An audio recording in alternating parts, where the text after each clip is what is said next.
Hey friends, if you wish to fix brightness issues in Windows 11, then please watch this video. So obviously you know that you can change the brightness from here. Okay, that is very easy, but a lot of people say that it doesn't work. So I'll tell you the reason for it. Right click on the start button and select settings from the menu. Go to the system tab, select power and battery in the right pane.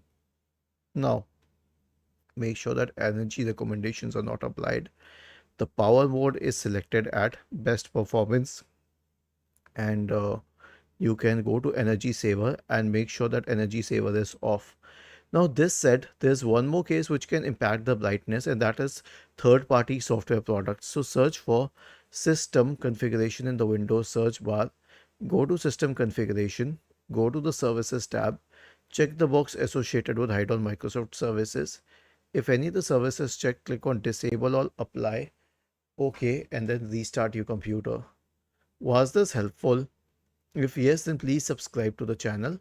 If not, then let us know in the comment section of the video on how we could help you further. Thank you for watching this video and have a nice day.